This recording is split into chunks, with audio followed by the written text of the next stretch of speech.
Hi. Well, it's been about a month since I did an update on the Ebola situation in DRC. So, with the events of the past week, particularly the emergency committee meeting um, on the 18th, I thought this would be a good time to do another Ebola outbreak update. And as I said, there was an emergency committee meeting on October 18th, convened by the WHO Director General Tedros, and they took a look at some of the more recent situations concerning the Ebola virus disease outbreak. And they looked at the current situation in DRC. Um, Basically, the numbers they got in this WHO report are a little outdated, so I'm not going to go over that. But we do see is um, new cases are predominantly being seen in Mandima, Mombasa, and Kalanguta uh, health zones, and the epidemic is currently concentrated in the Mandima health zone. Priorities of this response include implementing a multimodal approach. Uganda emphasized the efforts to vaccinate healthcare workers and strengthen community village health teams in the at-risk districts to enhance community surveillance. And of course, Uganda, portions of Uganda right on the border of Northeast Democratic Republic of the Congo, where the outbreak is currently going on. Tanzania provided an update on their preparedness efforts, which continued since September of last year. Their Ebola contingency plan and other things. And of course, Tanzania was in the news recently for being accused of hiding basically an Ebola case. I'm not sure how that turned out, but I don't suspect that there was one. So those are some of the big topics concerning some of the countries. They talked a little bit about the ring vaccination strategy and basically said that it's been efficient and successful. They talked about issues related to vaccine supply. Ebola vaccine has become more and more critical in these outbreaks and in future outbreaks to come. Anyway, so when we come down to boil it all down, this is the important thing that came out of it. It was the view of the committee that this event still constitutes a public health emergency of international concern. The committee provided the following advice to the Director General. For the affected countries, sustain the political commitment and multi-sectorial coordination approach to the response and expand this commitment to local areas and hotspots of the outbreak. Further enhance the acceptance, access, and security situation to provide an enabling environment for all response partners to support public health operations as an essential platform for accelerating disease control efforts. Continue cross-border screening and screening at main internal roads, and so on and so forth. So a lot of recommendations that came out for the affected countries, basically the ones mentioned above, at-risk countries, and for all states. But in a nutshell, they are saying that the Ebola virus disease outbreak is still a public health emergency of international concern. That's the main thing that came out of that. Okay. And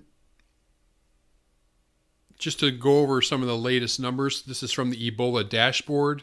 And in the upper left-hand corner, we can see there was 3,239 Ebola virus cases as of October 19th.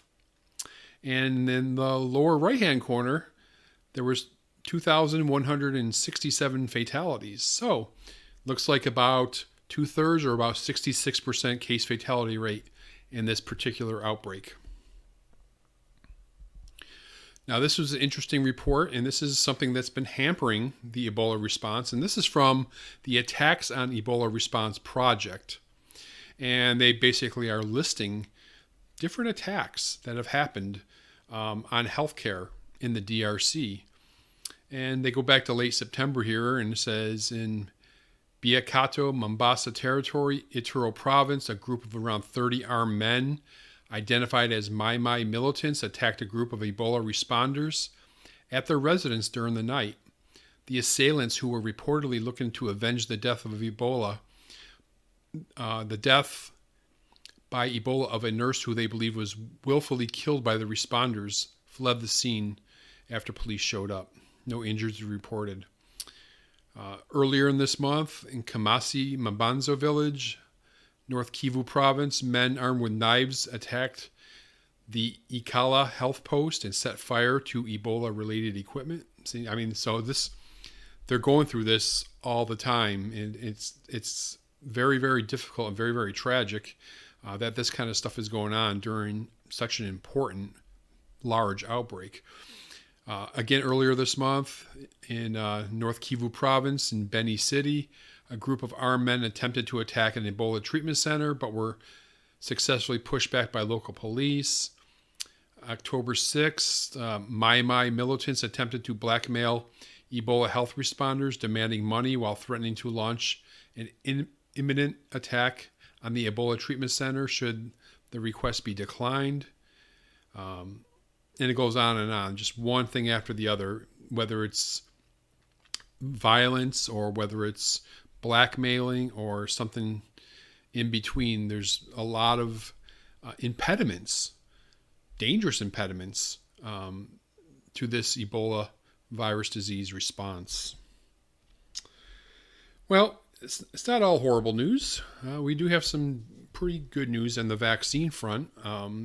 The World Health Organization is calling this a major milestone for one of the Ebola vaccines, and it says, WHO welcomes the European Medicines Agency announcement recommending a conditional marketing authorization for the VSV-ZEBOV vaccine, which has been shown to be effective in protecting people from the Ebola virus.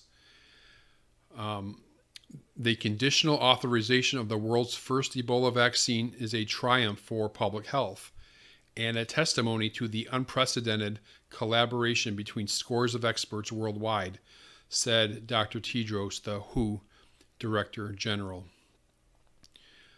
So in the past 5 years, WHO has convened experts to review the evidence on various Ebola vaccine candidates, inform policy recommendations, and mobilize a multilateral coalition to accelerate clinical evaluations.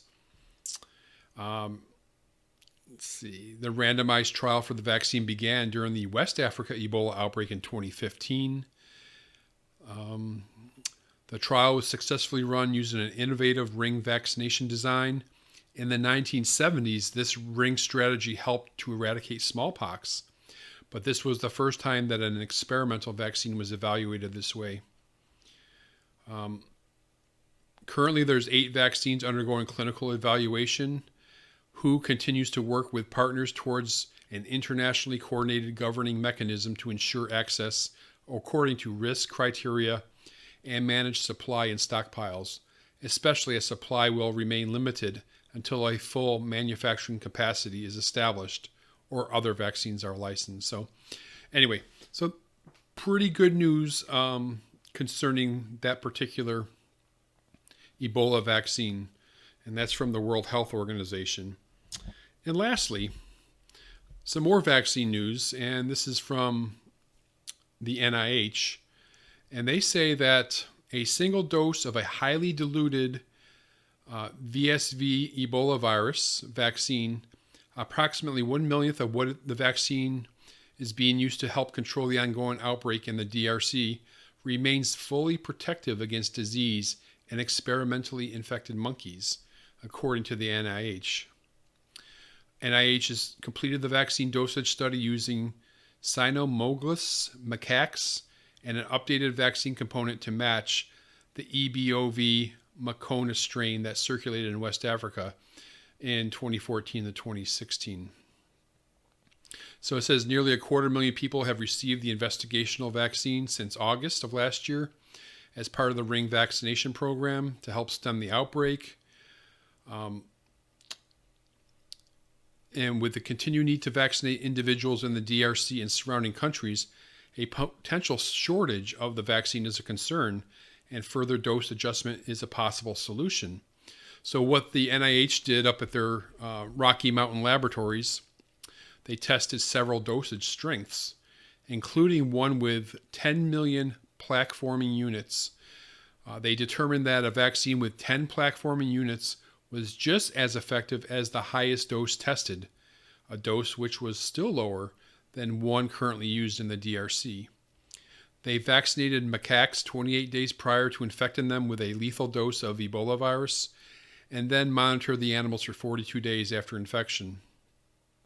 Even the macaques given the lowest dose appeared completely protected from Ebola virus disease. So, yeah, pretty good news there. Some good news on the vaccine front, which you can see that public health authorities globally, nationally, are really looking at vaccines as something to really help out in current and future Ebola outbreaks.